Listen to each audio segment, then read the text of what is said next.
हरीश रोज की तरह अपने खेत में काम कर रहा था। वह कुदाल से खेत में मिट्टी खोद रहा था। उसे नहीं पता था कि जिस जगह पर वह खुदाई कर रहा है, उस जगह वासुकी का परिवार रहता है। हरीश ने कुदाल मारी और पत्थर के नीचे एक बड़े बिल में रहने वाली शेषना दर्द से तिलमिला उठी। उस शेषना के शरीर पर उस कुदाल का वार हुआ था। हरीश ने जब कुदाल को देखा, तब उसे खून लगा हुआ दिखाई दिया। उस खून को देखकर हरीश ने नीचे झुककर देखा, तो उसे वह शेषना दिखाई दी। हरीश ने शेषना का सर पकड़कर बाहर निकाला और उस पर औषधि लेप लगाया। फिर उसे अपने बिल में छोड़ दिया। हरीश सोच रहा था कि शेषना अब ठीक हो जाएगी।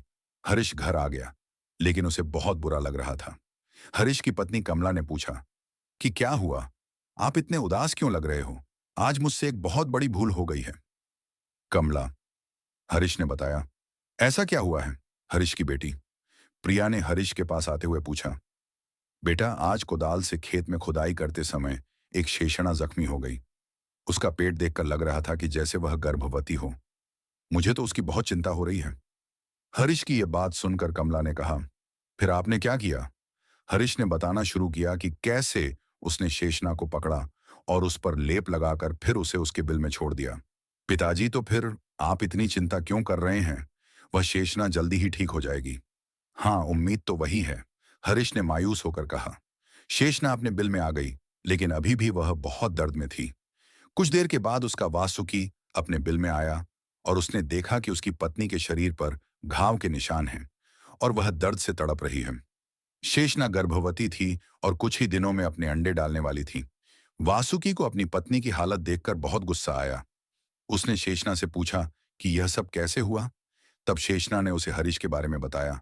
वासुकी गुस्से से फुफकारने लगा।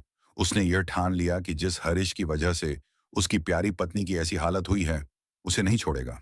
अगले दिन वासुकी धीरे से बिल से बाहर आया और छुप कर देखने लगा।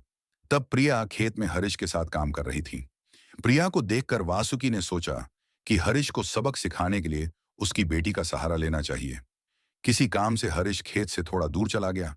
यह देखकर वासुकी ने अपने जादू से अपना रूप बदला और वह एक आदमी का रूप लेकर प्रिया के पास आया। उसने कहा, बेटी, मेरा नाम अर्जुन है। मैं यहीं पास में रहता हूँ। इस गांव में नया हूँ, किसी से पहचान नहीं है। मेरी मेरी पत्नी गर्भवती है और बहुत बीमार है। अगर तुम मेरी मदद कर दोगी तो मुझ पर बहुत बड़ा एहसान हो जाएगा। अर्जुन की यह बात सुनकर प्रिया ने कहा, अरे चाचा, आप ऐसा क्यों कह रहे हो? इंसान ही इंसान के काम आता है। चलिए, मैं चलती हूँ आपके साथ। बस मेरे पिताजी जरा बाहर गए हैं, उन्हें बताकर आती हूँ। नहीं नहीं, उतना समय नहीं है। अगर देर हो गई तो पता नहीं मेरी पत्नी के साथ क्या हो जाएगा। अब अर्जुन गिड़गिड़ाने लगा। यह देखकर प्रिया ने सोचा कि ठीक है, पिताजी को वापस आने के बाद बता दूंगी। अभी इनके साथ जाना बहुत जरूरी है। प्रिया अर्जुन के साथ जाने लगती है। उसके ही खेत के कुछ दूर जाने के बाद अर्जुन कहता है, रुको, यही मेरा घर है। उसकी यह बात प्रिया को बहुत अजीब लगती है। उसे समझ नहीं आता कि उसके ही खेत में अर्जुन का घर कैसे हो सकता है। चाचा, यह तो हमारा खेत है, यहाँ आपका घर कैसे हो सकता है? मुझे आपकी बात कुछ समझ नहीं आई। प्रिया की यह बात सुनकर अर्जुन ने अपने जादू से फिर अपना रूप बदला और वह अपने असली रूप में आ गया। अपनी आंखों के सामने एक बहुत बड़े वासुकी को देखकर प्रिया डर के मारे कांपने लगी। वासुकी ने अपना बड़ा मुंह खोला और प्रिया को अपने मुंह में लेकर बिल के अंदर चला गया। बिल के अंदर शेषना को जख्मी हालत में देखकर प्रिया समझ गई कि उसके पिताजी से गलती से जिस शेषना को घाव हुआ था, यह वही है। उसने हाथ जोड़कर वासुकी और शेषना से माफी मांगी, लेकिन वासुकी और शेषना दोनों भी हरीश को माफ करने के फिराक में नहीं थे। वासुकी ने प्रिया से कहा कि अब उस किसान को समझ आएगा कि अपने प्रियजनों को तकलीफ होती है तो कैसा महसूस होता है। प्रिया को लगा कि अब वह दोनों उसे दस लेंगे और उसकी मौत हो जाएगी। प्रिया हाथ जोड़कर उन्हें कहने लगी कि उसे मत मारें। तब वासुकी ने कहा कि वह उसे मारेंगे नहीं, पर जब तक गर्भवती शेषना के अंडे सही सलामत बाहर नहीं आते, तब तक उसे शेषना का ध्यान रखना होगा। प्रिया के पास हाँ कहने के सिवा और कोई चारा नहीं था। वह वहीं रुक गई। इधर खेत में हरीश प्रिया को आवाज देकर थक गया, लेकिन उसकी पुकार पर प्रिया नहीं आई। तब वह घर वापस आ गया। घर आकर उसने कमला से पूछा कि प्रिया, वन कहाँ है? तब कमला ने बताया कि वह अभी तक घर नहीं आई है। प्रिया को लेकर दोनों बहुत परेशान हो गए। हरीश ने पूरे गांव में प्रिया को ढूंढा, लेकिन उसे प्रिया कहीं नहीं मिली। मिलती भी कैसे? प्रिया ऐसी जगह पर थी जहां कोई नहीं पहुंच सकता था। कुछ दिन बीत गए। शेषना ने अब अपने अंडे अपने शरीर से बाहर निकाले। प्रिया ने कहा कि अब मुझे अपने घर जाने दीजिए। शेषना ने कहा कि नहीं, अभी नहीं। अभी तक तुम्हारे पिता को पूरी सजा नहीं मिली है।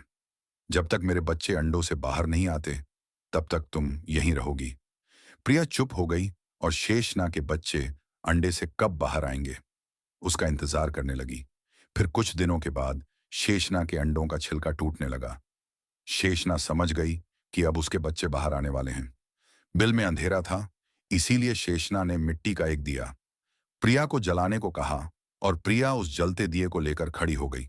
कुछ देर के बाद एक एक करके छिलके टूटने लगे और शेषना के बच्चे अंडों से बाहर आ गए। सभी बच्चे बिलबिलाने लगे और प्रिया के पास जाने लगे। उन बच्चों को ऐसे बिलबिलाता हुआ देखकर प्रिया डर गई और डर की वजह से प्रिया के हाथ से वह जलता दिया नीचे गिर जाता है, जिससे शेषना के बच्चों की पूंछें जल जाती हैं। ये देखकर वासुकी और शेषना दोनों बहुत गुस्सा हो जाते हैं। इससे पहले कि शेषना कुछ करे, प्रिया हाथ जोड़कर उनसे माफी मांगने लगती है और अपने घर वापस जाने की अर्जी करती है। वासुकी को उस पर दया आती है और वह उसे बिल से बाहर छोड़ देता है। अब प्रिया अपने घर चली आती है। उसे देखकर हरीश और कमला दोनों खुश होकर उसे गले लगाते हैं। हरीश प्रिया से पूछता है कि इतने दिन तुम कहाँ थी और किस हाल में थी। तब प्रिया सब सच बता देती है, जिसे सुनकर विश्वास करना भी हरीश और कमला के लिए मुश्किल हो जाता है। हरीश कहता है कि ठीक है, जो हुआ वह हुआ। अब वासुकी और शेषना ने तुम्हें वापस भेज दिया। इसका मतलब है कि उन्होंने मुझे माफ कर दिया। मेरी वजह से तुम्हें बहुत मुश्किल सहनी पड़ी। बेटी हरीश प्रिया से माफी मांगने लगता है। तब प्रिया उसके गले मिलती है। ऐसे ही कुछ महीने बीत जाते हैं। इधर बिल में शेषना के बच्चे बड़े हो रहे थे।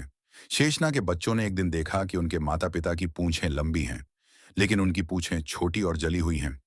यह देखकर शेषना के एक बेटे कुंठ ने पूछा, ऐसा क्यों मां? हमारी पूछें ऐसी क्यों हैं? तब शेषना ने बताया कि कैसे हरीश ने उसके शरीर पर घाव किया था और सभी बच्चे मरते मरते बचे थे, और फिर प्रिया के हाथ से दिया गिरने की वजह से उन बच्चों की पूंछें जल गई थीं। यह सुनकर सभी बच्चे गुस्सा हो जाते हैं और फिर प्रिया से बदला लेने की बात करते हैं। शेषना की बेटी मणि अपने भाइयों को एक योजना बताती है। सभी एक दिन छुपकर देखते हैं कि हरीश का परिवार किस समय खेत में काम करता है। मणि एक दिन सुंदर लड़की का रूप लेकर प्रिया से मिलती है और उसे अपना नाम रानी बताती है। कुछ दिनों में प्रिया और रानी की बहुत अच्छी दोस्ती हो जाती है।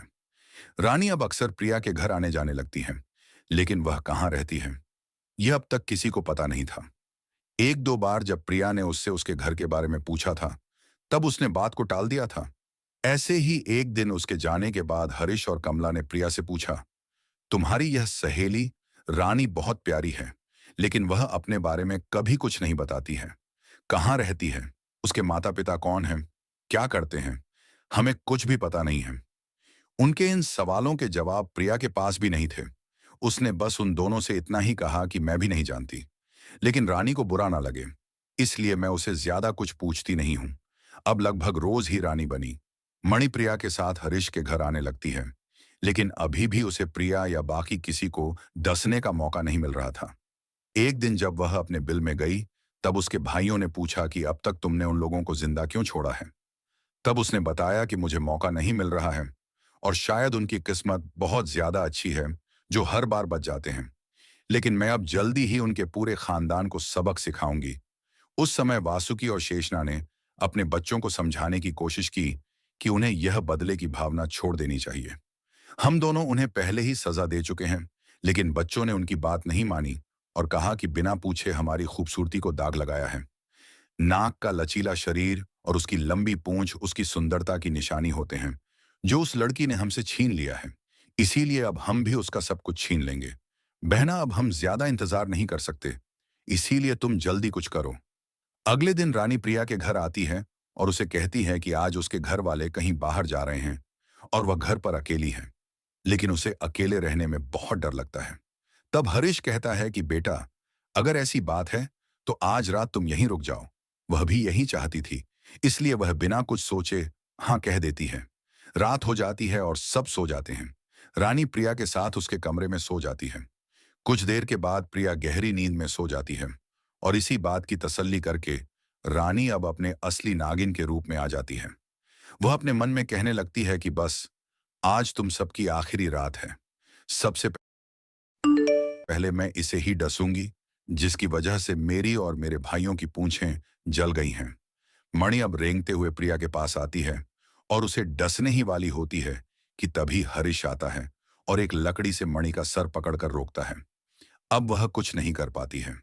हरीश का एक दोस्त सूरज आकर मणि को पकड़कर जाली वाले एक थैली में रख देता है। उस आवाज से प्रिया की नींद खुल जाती है और वह देखती है कि रानी उसके पास नहीं है।